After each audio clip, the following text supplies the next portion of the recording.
Hello everyone, this is Komal, your SST educator. Welcome back to your favorite channel Magnet Brains. Magnet Brains आपको provide कराता है high quality education, वो भी बिल्कुल free of cost, kindergarten से लेके class 12 तक की सीबीएसई बोर्ड के कोर्सेज के साथ साथ आपको अदर स्टेट बोर्ड के भी कोर्सेज अवेलेबल है इन हिंदी मीडियम, जैसे कि UP board, Bihar board, Delhi board के कोर्सेज प्रॉपर सिस्टमैटिक वे में। कोई दिक्कत परेशानी आपको नहीं होगी। डेली प्रैक्टिस सेट्स के क्वेश्चंस भी मिलेंगे, प्रैक्टिस भी करते जाइएगा। ई बुक्स और ई नोट्स की लिंक आपको डिस्क्रिप्शन बॉक्स में अवेलेबल है, तो भटकने की बात नहीं बनती है। सो आज हम क्या करने वाले, जो हमारा टॉपिक है वो है दी फर्स्ट क्रॉप्स, है ना। हम देख रहे हैं ना कि टाइमलाइन और सोर्सेज ऑफ हिस्ट्री कैसे पता चलता है। तो अब पहली जो क्रॉप्स हैं उनके थ्रू भाई कब आई, कौन सी क्रॉप्स थी, ये सब हम देखेंगे। इससे पहले का जो टॉपिक था उसमें हमने देखा था कि 3 लाख है ना, टाइम पहले, ईयर्स पहले क्या थे भाई, होमोसेपियंस जो हम बोलते हैं ह्यूमन बींग्स आए थे, है ना। वो सब के बारे में देखा था कि वो क्या काम करते थे भाई, उनकी जीवनी कैसे चलती थी, सब साथ में मिलके रहते थे, है ना। एक दूसरे मतलब सोशल लाइफ भी देखने को मिलती कि भाई एक कॉपरेशन भी था उन लोगों के आपस में, है ना। हंटिंग करते थे, गैदरिंग करते थे, फायर का यूज़ करते थे, पेंटिंग्स भी बनाते थे, डेपिक्ट करते थे भाई उनके यहाँ का कल्चर कैसा है, क्या क्या रोज़मर्रा की चीज़ें वो करते हैं, एनिमल्स क्या है, सारा सब चीज़ें पेंटिंग्स में हमें देखने को मिलती, टूल्स मेकिंग एंड ऑल। तो ये सब हमने ह्यूमन हिस्ट्री की बिगनिंग कैसे क्या हुई वो हमने देखा। अब हम देखेंगे फर्स्ट क्रॉप्स के बारे में। तो सबसे पहले क्या कर देना है, आपको लाइक और शेयर कर दो, ठीक है। फटाफट से पहले तो आप लाइक और शेयर कर दो, फिर हम स्टार्ट करते हैं हमारे टॉपिक के साथ, दी फर्स्ट क्रॉप्स, ठीक है। चलो, over long ages the earth's climate has gone through many changes. अगर हम बात करें कि अभी जो हमें लगता है कि भाई ऐसे क्लाइमेट हमारे अर्थ का शुरू से रहा है, तो नहीं। हम जब टाइमलाइन देख रहे थे हमने देखा था कि आइस एज आई थी, जब सब कुछ बर्फ ही बर्फ का था, है ना। उसके बाद आइस एज जो है एंड भी हुई, तो यानी क्लाइमेट, आइस एज यानी आइस हम बोले ठंडा, ये किसके अंदर आता है, क्लाइमेट के अंदर ही आता है। तो बेसिकली चेंजेस होते हैं क्लाइमेट में। तो ओवर लॉन्ग एजेस जो पुराने टाइम से हम देखते हुए आए हैं, द अर्थ क्लाइमेट, जो अर्थ का क्लाइमेट है वो क्या है, बहुत से चेंजेस उसमें होते हुए आए हैं। अगर हम बोलेंगे कि अभी जैसा क्लाइमेट है वैसे ही था, तो नहीं। At certain times it was very cold and much of the earth was covered with ice. This is called an ice age. लो अब भी जस्ट मैंने एग्जाम्पल दिया और वो एग्जाम्पल यहाँ पे हाजिर। जैसे हमने देखा एक बार कि it was very cold, है ना, बहुत ठंडा था, लगभग अर्थ जो है हमारा बर्फ से, आइस से कवर हो गया था। इसको हम क्या बोलते हैं, आइस एज बोलते हैं। As you will learn in greater detail in science, जिसके बारे में आप साइंस में अच्छे से डिटेल में पढ़ेंगे। तो क्लाइमेट, आइस एज जो था क्या अभी है, नहीं। Later, when the climate warmed up, this ice partly melted and the resulting water swelled the existing rivers and eventually drained into the oceans. The last ice age lasted from over 1 lakh years ago to around 12,000 years ago. जैसे मैं बताया, बाद में जब climate धीरे धीरे गर्म होने लग गया, है ना, क्लाइमेट गर्म हुआ तो आइस क्या होगी, आइस मेल्ट होगी, आइस मेल्ट होगी, पानी बन जाएगी, पानी बन जाएगी तो नदियों में चली जाएगी, और वो नदियाँ किन में बहेंगी, ओशंस में चली जाएंगी, है ना। नदी क्या करती है, ओशंस में जाके मिल जाती है। हम बोलते ना कि नदियों को तो सागर से मिलना ही है। द लास्ट आइस एज, जो आखिरी का जो आइस एज था, वो कितना ओवर, मतलब कितना लास्टेड था, कितना लंबा चला था, 1 लाख से लेके years ago to around 12,000 years ago. Clear, 1 lakh years ago से 12,000 ईयर्स अगो। हम ऐसे ही तो लेते हैं। हमने क्या देखा था, जीसस क्राइस्ट से, जीसस क्राइस्ट से पहले के टाइम को, है ना, ये जीसस क्राइस्ट से पहले के टाइम को, इसको यहाँ पे बोल दिया भाई 12,000, यहाँ पे हम क्या कह रहे हैं, 1 लाख। ऐसे लेके चल रहे हैं, इस तरीके से हम लेके चल रहे हैं, ठीक है। ऐसा अब बाद में होता तो जरूर हम बोलते कि 12,000 और 1 लाख, इस तरीके से। क्लियर, चलो आगे बढ़े। Afterwards, living conditions improved for humans. In many parts of the world, they started settling down and cultivating cereals and grains. अब जैसी जैसी क्लाइमेट बनता रहा, बदलाव आया, तो ह्यूमन बीइंग्स के लिए जो कंडीशंस थी सर्वाइवल के लिए इम्प्रूव हो गई। बहुत ज़्यादा ठंड हो, बहुत ज़्यादा गर्म हो तो नहीं पॉसिबल है। धीरे धीरे जो ठंडा मौसम था, मतलब ठंडी जो इतनी थी आइस एज, वो धीरे धीरे वार्म हुआ क्लाइमेट, तो ह्यूमन बीइंग्स के सर्वाइवल से वो कंडीशन कैसी हो गई, इम्प्रूव हो गई, बढ़िया हो गई, है ना, in many parts of the world. They started settling down, अब उन्होंने सेटल डाउन होना स्टार्ट कर दिया, कल्टिवेट करना स्टार्ट कर दिया, मतलब खेती बाड़ी शुरू कर दी, सीरियल्स और grains. They also domesticated animals such as cattle, goats, etc. अब जानवरों को भी पालने लग गए। एनिमल्स कौन से पालने लग गए? जैसे कैटल, गोट्स, कैटल में गाय भैंस वगैरह है ना, cow and buffalo. With more food available these communities grew in size and number and often settle down near rivers. अब भाई अच्छा खासा जो है फूड अवेलेबल है ना, विद मोर फूड अवेलेबल, ये जो कम्युनिटीज है धीरे धीरे साइज में बढ़ने लगे और ज़्यादा बढ़ते गए है ना, नंबर बढ़ता गया। और साथ में ये लोग क्या करने लग गए भाई, काफ़ी लोग तो जो है नदियों के पास सेटल डाउन होने लग गए। This was not only because of the availability of water, but also because the soil would be more fertile there. हम बोलते हैं ना, अरे ये नदी वाला इलाका है, ये इलाका जो एरिया यहाँ पे रिवर बहती है। अब जहाँ से रिवर है, जहाँ पर रिवर है, वो लैंड कैसा होगा, वो जमीन कैसी होगी, फर्टाइल लैंड होगा, उपजाऊ लैंड होगा, और वो खेती बाड़ी के लिए है ना, कल्टीवेशन के लिए बहुत बढ़िया रहता है ना। तो लोग किस लिए सेटल डाउन हो रहे थे रिवर्स के पास? सिर्फ यही रीजन नहीं था कि पानी है, बढ़िया पानी है, रीजन ये था कि जो सॉइल थी, जो मिट्टी थी, वो बहुत ही फर्टाइल थी, उपजाऊ थी। मिट्टी अच्छी होगी, मिट्टी की क्वालिटी अच्छी होगी, तो क्या होगा भाई, फसल भी अच्छी उगेगी, है ना। It made the process of growing crops easier, जिसके कारण जो क्रॉप्स की ग्रो होने की प्रोसेस है वो भी ईजी हो गई थी। अब अगर हम खेती बाड़ी करते हैं तो उसमें इरिगेशन की भी ज़रूरत पड़ती है, वाटर की ज़रूरत होती है ना। सिर्फ ऐसे थोड़ी कि सीड लगा दिया और हो गया काम, नहीं, उसको प्रॉपर ध्यान रखना पड़ता है। हम घरों में क्या करते हैं, छोटा सा प्लांट लेकर आते हैं या कोई फ्रूट का लगा लिया, वेजिटेबल का, तो प्रॉपर पानी डालते हैं ना, उसमें ज़रूरत पड़ती है पानी की। ठीक है, चलो लेट्स एक्सप्लोर, चलो फिर से एक्सप्लोर करें।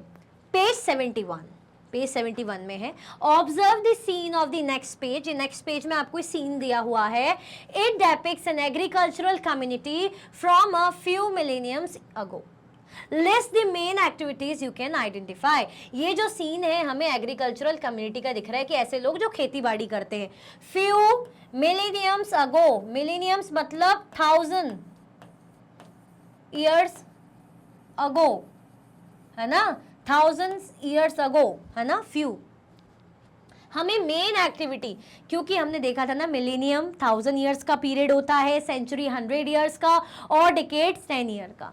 1000 ईयर्स अगो हमें क्या करना है, जो मेन एक्टिविटी ये लोग कर रहे हैं उसको आइडेंटिफाई करना है। क्या कर रहे हैं जरा देखें तो, कुछ दिख रहा है आपको, समझ में आ रहा है क्या कर रहे हैं? देखो पानी के पास ही इनके घर बने हुए, ठीक है, क्या कर रहे हैं ये लोग, क्या करते हुए दिख रहे हैं, ये हमें क्या करना है, बताना है। चलो, farming, individuals are harvesting crops likely grains और व्हीट। जो इंडिविजुअल्स हैं वो क्या कर रहे हैं, कटाई कर रहे हैं, है ना, क्रॉप को हार्वेस्ट करना, कटाई करना। उग गई, देखो तोड़ रहे, काट के ऐसे ले जा रहे हैं सर पे रख के। ग्रेन्स, है ना, अनाज होगा, व्हीट होगा। This activity indicates the cultivation of land and the practice of agriculture. इस एक्टिविटी से हमें क्या देखने को मिल रहा है कि भाई हाँ, जो है खेती बाड़ी की जा रही है और एग्रीकल्चर प्रैक्टिस की जा रही है, कल्टिवेशन हो रहा है, लैंड का कल्टिवेशन और एग्रीकल्चर हो रहा है। Shepherding, a man is herding sheep with the assistance of a dog. This shows the domestication of animals and livestock management.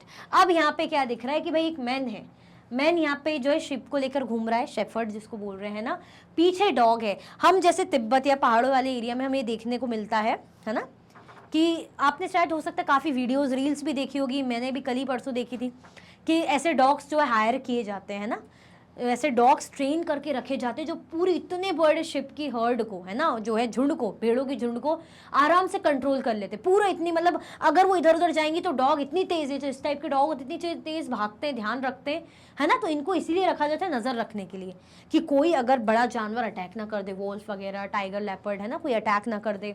साथ में भाई ये लोग गलत इधर उधर ना चले जाए, तो डॉग क्या करते हैं, नज़र रखते हैं, बहुत इंटेलिजेंट होते हैं, बहुत ही ज़्यादा भाई तेज़। तो इससे हमें क्या समझ में आ रहा है कि भाई डोमेस्टिकेशन हो रहा है, एनिमल्स पाले जाते हैं, साथ में लाइव स्टॉक मैनेजमेंट भी है। कुकिंग एंड फूड प्रिपरेशन, भाई यहाँ पे कुकिंग हो रही, फूड प्रिपरेशन इस तरीके से। A person is sitting near a cooking area preparing food. This suggests the preparation and cooking of meals using agricultural produce, है ना, जो एग्रीकल्चर प्रोड्यूस है उसको लाके भाई यहाँ पे कुकिंग वगैरह हो रही है, मील्स, खाना बन रहा है बढ़िया। ठीक है, चलो Building and maintenance. One individual appears to be constructing or repairing a hut. This highlights the building and maintenance of shelters within the community. मतलब हमें यहाँ पे दिख रहा है कि प्रॉपर भाई क्या कर रहे हैं, ये हट्स वगैरह उसके लिए बना रहा है, उसके मेंटेनेंस का ध्यान रखा जा रहा है ना, कुछ प्रॉब्लम आती होगी तो भाई रिपेयर उसको सही से सुधारेंगे दोबारा से, है ना। तो इसका मतलब हमें बिल्डिंग और मेंटेनेंस देखने को मिलता है शेल्टर्स का कम्युनिटी के अंदर। Water collection and use, the presence of a river, जैसे कि मैंने दिखाया था river, and individuals near it suggest the collection and use of water for various purposes such as irrigation, drinking and cooking. अब अगर पास में रिवर है तो रिवर से क्या करेंगे भाई, चाहे एनिमल्स हो वो भी ड्रिंक करेंगे, ये लोग को भी यूज होगा, इरिगेशन, ये जो फसल उग के जिसको काट के ले जा रहे हैं तो सिंचाई की होगी ना इरिगेशन के लिए, कुकिंग में भी पानी का यूज पड़ेगा, है ना, साथ में पीने के लिए भी जरूरी है। Weaving and crafting. There is a person engaged in some form of crafting, possibly weaving or making tools. This represents the creation of goods needed for daily life. यहाँ पे क्या दिख रहा है हमें, वीविंग कि एक पर्सन बैठ के क्या कर रहा है, वहाँ पे बुनाई वगैरह कर रहा है, ये हमें बैठ के करते हुए देखने को मिल रहा है। अब क्राफ्टिंग, पॉसिबली वीविंग, टूल्स और टूल्स का ये क्या दिखा रहा है हमें कि भाई गुड्स वगैरह इनका क्रिएशन कैसे क्या हो रहा है डेली लाइफ में, जो जिनकी ज़रूरत हमें पड़ती है। क्लियर हुआ कि नहीं हुआ, कोई कंफ्यूजन, दिक्कत तो नहीं, तो ये सब हमें चीज़ें देखने को मिल रही है इस इमेज में। चलो, child care and community living. A few women are engaged in activities while taking care of children, showing the communal aspect of raising children and the close-knit nature of the community. यहाँ पे जैसे हमें ये भी दिख रहा है, वो पीछे बच्चे ऐसे खेल रहे हैं ना, यहाँ वुमेन बना रही, काम कर रही, तो हमें बच्चों का भी रोल यहाँ पे दिख रहा है ना। A few women are engage in activities while taking care of children. कुछ जो वुमेन जो इंगेज है किस एक्टिविटी में कि भाई बच्चों का ध्यान रखा जा रहा है ना, और चिल्ड्रन को रेस किया जा रहा है। And the close net nature of the community, कि भाई कम्युनिटी में सब एक दूसरे के साथ कैसे रहते हैं अच्छे से, ठीक है, क्योंकि पता है सर्वाइवल के एक दूसरे का साथ देना मस्ट है। चलो, think about it, page 72. Both in this earlier picture of a rock shelter and in this one man and woman are given certain roles. While they may appear to be natural, they are not necessarily correct and do not cover all situations. For instance, in a rock shelter, women may have helped prepare colors for paintings, the rock, or may have done some of the painting. In both scenes, men may have done some of the cooking or may have helped take care of children. हमें इसके बारे में आपको सोचने के लिए कह रहे हैं कि क्या है, पेज नंबर 72 में सोचने के लिए कहा गया है। सेकंड क्वेश्चन क्या है, इसको अभी समझते हैं। Keeping in mind that we have only limited information, think about such roles and situation and discuss in class. ये आपको खुद से करने का है। क्या बोल रहे हैं, है ना, ये जो भी दोनों पिक्चर देखी, चाहे हम रॉक शेल्टर का देखे जहाँ पे पेंटिंग वगैरह बना रहे थे, टूल्स बना रहे थे, देखा था ना, आग में खाना बना रहे हैं, एनिमल्स मीट वगैरह बना रहे, है ना। And in this one man and women are given certain roles. इनमें हमने क्या देखा कि वुमेन्स को और मैन को कुछ सर्टेन रोल दिया गया है। While they may appear to be natural, they are not necessarily correct and do not cover all situation. इनको क्या माना जा रहा है भाई, इस तरीके से पूरा नेचर का हिस्सा है, ठीक है, नेचुरल, और साथ में जो सारी सिचुएशंस होती, स्थितियाँ होती, परिस्थितियाँ होती, उनको कवर कर रहा है। For instance, in a rock shelter, जैसे एग्जाम्पल के तौर पर रॉक शेल्टर में दिखा रहा है, women may have help prepare colours for painting the rock.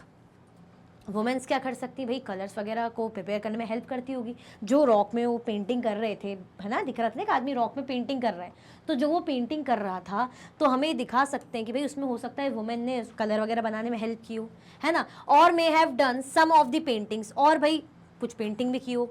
In both scenes men may have done some of the cooking or may have helped take care of the children। और कुछ में scenes में हमें दिखाया गया है, मतलब जैसे कि भाई वुमेन कुकिंग कर रही, बच्चों का ध्यान रख रही है, तो हो सकता है मैन भी कुकिंग करता हो, है ना, वुमेन भी जो है बच्चों का ध्यान रखती हो। तो इसका आंसर, इसके बारे में क्या बोल रहे हैं कि आपको सोच के बताना है, क्या लगता है आपको क्या होगा इसका आंसर, ठीक है। Second question, keeping in mind, इसमें ध्यान रखना है we have only limited information, हमें ध्यान रखना है कि भाई हमारे पास क्या है, लिमिटेड इन्फॉर्मेशन नहीं है। थिंक अबाउट सच रोल्स, इन रोल्स के बारे में सोचो और सिचुएशंस के बारे में और डिस्कस करो क्लास में।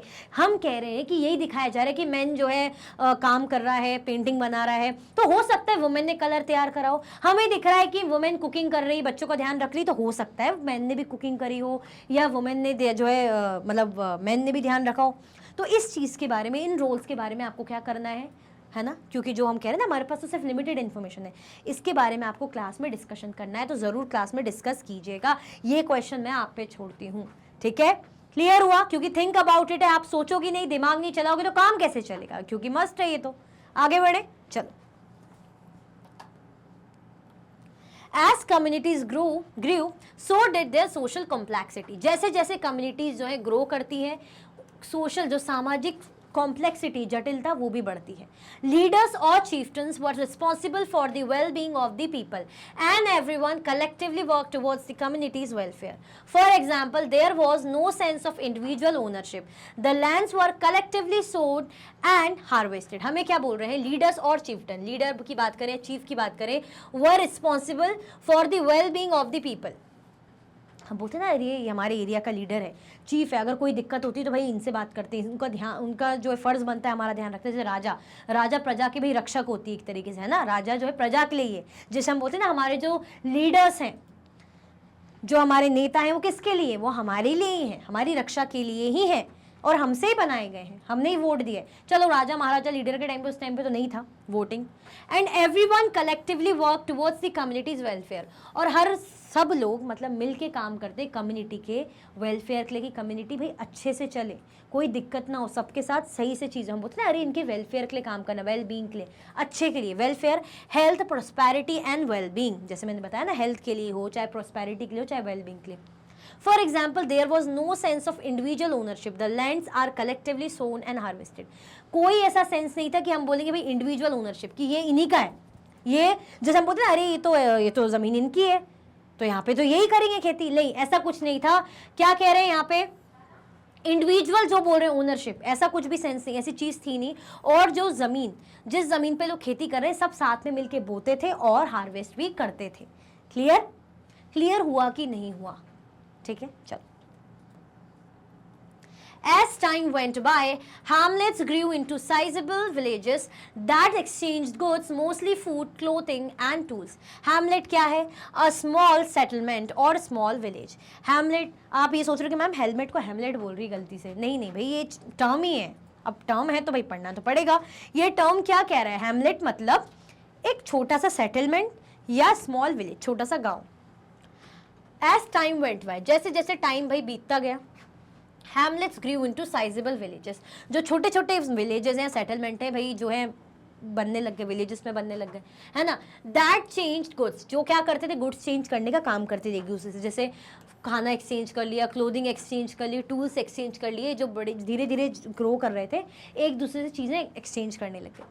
Slowly, networks of communication and exchange were established among those villages, and some of them grew into small towns. धीरे धीरे ग्रो कर रहे हैं। पहले तो एकता थी, अभी धीरे धीरे थोड़ा सा अलग हो रहे हैं। छोटे छोटे सेटलमेंट थे, अब बड़े बड़े सेटलमेंट बन रहे हैं। बड़े बड़े सेटलमेंट बनने के, गांव बनने के बाद टाउन्स में बन रहे हैं। तो स्लोली धीरे धीरे जो नेटवर्क है कम्युनिकेशन का और एक्सचेंज का एस्टैब्लिश होने लग गया among those villages, and some of them grew into small towns. उन विलेजेस में धीरे धीरे कम्युनिकेशन बढ़ने लग गया। इवन ये जो है बढ़कर क्या बन गए? टाउन्स बन गए। New technologies appeared, for example, pottery for making pots and other clay objects, and the use of metal, copper first, iron later, which helped make durable tools, objects of daily use and ornaments. ये जो हम copper या हम बोल रहे iron के items की, iron तो बाद में आया, तो ये एकदम से नहीं था, धीरे धीरे चीज़ें हुई हैं। पहले कच्चा मीट खाते थे, फिर पता चला फायर से भाई ऐसा होता है, तो रोस्ट करके खाने लगे, पका के खाने लगे। धीरे धीरे भाई अच्छे से बना के खाने लगे, सेटल लोग होने लगे, तो चीज़ें धीरे धीरे हुई, साथ में रहते थे। उसके बाद भाई विलेजेस, सेटलमेंट होने लगे, फिर और बड़ा लेवल हुआ, बड़े विलेजेस, फिर और लेवल बड़ा हुआ, टाउन्स बनने लग गए। नई नई टेक्नोलॉजी देखने को मिली, जैसे पॉटरी आ गई, है ना, पॉट्स बनने लगे, घड़े वगैरह बनने लगे, क्ले वगैरह के ऑब्जेक्ट्स बनने लग गए। And the use of metal, metal का यूज शुरू हो गया, चाहे कॉपर का हो, है ना। फिर बाद में आयरन का आया, विच हेल्प, जिसके कारण क्या हेल्प मिली? कॉपर आयरन के कारण भाई ऐसे टूल्स मिले जो ड्यूरेबल थे, लंबे समय तक चले। ड्यूरेबल हम बोलते हैं ना, अरे इस प्रोडक्ट की ड्यूरेबिलिटी बताओ। अब पत्थर से बने हो, लकड़ी से बने हो तो टूट ही जाते एक टाइम बाद, लेकिन किससे? कॉपर या हम बोल रहे हैं आयरन से, इनके बने हुए टूल्स ड्यूरेबल, ठीक है। और ऐसे ऑब्जेक्ट्स जो डेली यूज के, बर्तन वगैरह हो गया, कुछ भी, और ऑर्नामेंट्स, ज्वेलरीज वगैरह। क्लियर? तो ये सब धीरे धीरे चीज़ें एडवांस होने लगी, टेक्नोलॉजी बढ़ने लगी, ठीक है। क्लियर हुआ? चलो। We will see in chapter 6 how this stage prepared for the emergence of what is called civilization. हम जो है चैप्टर 6 में पढ़ेंगे, अभी तो हम चैप्टर 4 में, तो ज़्यादा लोड नहीं लेना है हमें, हम चैप्टर 6 का लोड लेना है कि कैसे ये जो स्टेज है इसने प्रिपेयर करी जो emergence of what is called civilisation. कैसे इस स्टेज के बाद जो एक स्टेज आती है जब क्या बन रही, सिविलाइजेशन, एक सभ्यता बन रही है। For now, it is important to remember that this early progress of humanity had to face many challenges. अभी के लिए हम ये समझे कि ये समझना बहुत ज़्यादा याद रखना में ज़रूरी कि ये जो अर्ली प्रोग्रेस थी, है ना, ये जो ह्यूमैनिटी की, had to face many challenges. इतना आसानी से नहीं हो गया। हम बोल रहे हैं अच्छा पहले हंटिंग करते थे, उसके बाद ये सब करते थे, उसके बाद टाउन्स बनने लग गए, तो ऐसा लग रहा है अरे वाह कितने आराम से हो रहा है, कोई मूवी चल रही है, हीरो गरीब था अमीर हो गया, है ना। ऐसा तो नहीं है। तो इन्होंने बहुत से चैलेंजेस फेस किए हैं। At some critical times, humanity could have almost disappeared as some earlier special did. और कुछ तो बुरी सी बुरी हालत में हमें क्या देखने को मिल रहा है कि जो ह्यूमैनिटी वो इवन डिसअपेयर्ड, बिल्कुल दिखने को ही नहीं मिली। As some earlier species did, जैसे पुरानी जो स्पीशीज़ हैं, हम बोलते हैं ना कुछ स्पीशीज़ एक्सटिंक्ट हो गई हैं, विलुप्त हो गई हैं, ऐसे ही। We will never know those early humans to whose courage and persistence we owe our existence today. हम उनके बारे में we will never know those early humans, हम उनको कभी नहीं जान सकते जो पुरानी ह्यूमन बींग्स हैं, है ना, to whose courage, जिनके करेज से और परसिस्टेंस से we owe our existence today, जिनके कारण आज हमारे पास एग्जिस्टेंस है, आज हम एग्जिस्ट कर पा रहे हैं। ठीक है, तो हम बात ये की जा रही कि इन्होंने बहुत कुछ सफ़र करा है। इनकी टेक्नोलॉजी, इनके इनोवेशन, चाहे भाई लकड़ी से बनाना हो चाहे मेटल से बनाना हो, है ना, ये इतना आसान नहीं था। आज जो हम कर पा रहे हैं, पुराने टाइम से जो इनका स्ट्रगल रहा है, जो इन्होंने चैलेंजेस फेस करे हैं, उनमें से तो कुछ स्पीशीज़ जो है ऐसी डिसअपियर्ड है, जो एग्जिस्ट भी नहीं करती, लेकिन आज जो हमारा एग्जिस्टेंस है उनके कारण हम कह सकते हैं। क्लियर हुआ कि नहीं हुआ? और आप लोगों ने अभी तक लाइक किया कि नहीं किया? फटाफट से लाइक कर दो। ठीक है, हम ये देख रहे हैं फर्स्ट क्रॉप से कि धीरे धीरे चीज़ें कैसे बढ़ने लगी, आगे ग्रो हुई। बिफोर वी मूव ऑन, इससे पहले हम आगे बढ़ें, ये चैप्टर एंड हो रहा है आपका। We have explored some ways to learn more about our past. Summary जैसे ये हमने एक्सप्लोर करा बहुत से तरीके की जिनके थ्रू हम क्या कर सकते हैं, इतिहास को जान सकते हैं, जिनके थ्रू हम क्या कर सकते हैं, पास्ट को जान सकते हैं। The concept of a timeline helps us understand the sequence of historical events at different times. जो कॉन्सेप्ट है किसका, टाइमलाइन का, वही DCCEAD है ना, ये वाला जो हमने पढ़ा था। Help us to understand the sequence of historical events and different times. हमें हेल्प करता है समझाने को कि भाई जो जो इंपॉर्टेंट हिस्टोरिकल इवेंट्स हुए सर्टेन टाइम्स में, जैसे बुद्धा का जन्म हुआ, उसके बाद थोड़ा अशोका का, फिर जो हम बात करेंगे जीसस क्राइस्ट की, उसके बाद क्या हुआ, हमें आज़ादी मिली, है ना, ये सब चीज़ें, और जो प्रेजेंट अभी तक चल रहा है, तो ये सब हमें टाइमलाइन के थ्रू पता चलता है। There are different ways of measuring time, years, decades, centuries and millenniums. Time को मेजर करने के लिए बहुत से तरीके हैं। चाहे हम बात करें ईयर्स की, ईयर्स 365 डेज, या 366। डिकेड्स की बात करें तो 10 ईयर्स, 10 ईयर। सेंचुरीज की बात करें तो 100 ईयर्स। मिलेनियम की बात करें तो 1000 ईयर्स। इनके थ्रू हम क्या कर सकते हैं, इनके थ्रू हम मेजर कर सकते हैं। Clear? Sources of history are many, they help us reconstruct and interpret historical events.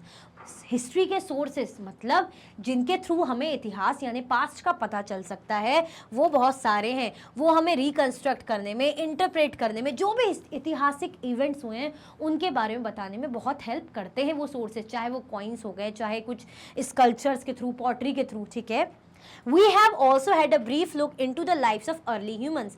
हमने जो पुराने जो ह्यूमंस थे, अर्ली ह्यूमंस, उनकी लाइफ के बारे में भी देखा, है ना। हंटिंग करते थे, फूड गैदर करते थे, टूल्स बनाते थे, पेंटिंग्स बनाते थे, है ना। And how human societies grew more complex in time. कैसे ये जो है इंसानों की सोसाइटी, इंसानों का समाज, जो ह्यूमंस की सोसाइटी है, धीरे धीरे वक्त के साथ कॉम्प्लेक्स होती गई, है ना। पहले सिंपल साथ में रह रहे कम्युनिटी है, उसके बाद धीरे धीरे विलेजेस के सेटलमेंट, विलेजेस, छोटे विलेजेस, बड़े विलेज हुए, फिर टाउन्स बन गए, एक्सचेंज होने लग गया, फिर टेक्नोलॉजीज आई, तो कैसे कैसे जटिल चीज़ें हुई और उन्होंने बहुत सी चैलेंजेस भी फेस करे, वो सब हमने देखा। क्लियर? चलो, इसी के साथ जो है हमारा टॉपिक और हमारा चैप्टर एंड होता है। आई होप आपको बहुत मज़ा आया होगा और नेक्स्ट क्लास में हम क्या करने वाले हैं, NCERT सॉल्यूशंस को हम सॉल्व करने वाले हैं। ठीक है, इसी के साथ ही वीडियो एंड होती है। अगर आप और भी वीडियो के लेक्चर्स देखना चाहते हैं तो आप मैग्नेट ब्रेन्स के यूट्यूब चैनल, एप्लीकेशन और वेबसाइट पे देख सकते हैं। ई नोट्स और ई बुक्स के लिंक आपको डिस्क्रिप्शन बॉक्स में अवेलेबल है। ये सारे हाई क्वालिटी के कोर्सेज हैं, जैसे कि CBSE board, Delhi board, Bihar board, UP board, MP board, Rajasthan board, Vedic maths crash course, spoken English courses आपको अच्छी क्वालिटी में और 100% फ्री अवेलेबल है। आप हमें अदर प्लेटफॉर्म पर भी फॉलो कर सकते हैं, फेसबुक, इंस्टाग्राम, एक्स, टेलीग्राम और व्हाट्सएप पे। ज़्यादा से ज़्यादा लाइक कीजिए, ज़्यादा से ज़्यादा शेयर कीजिए और चैनल को सब्सक्राइब करना बिल्कुल भी ना भूलें। अपना ख्याल रखें। Thank you so much for watching.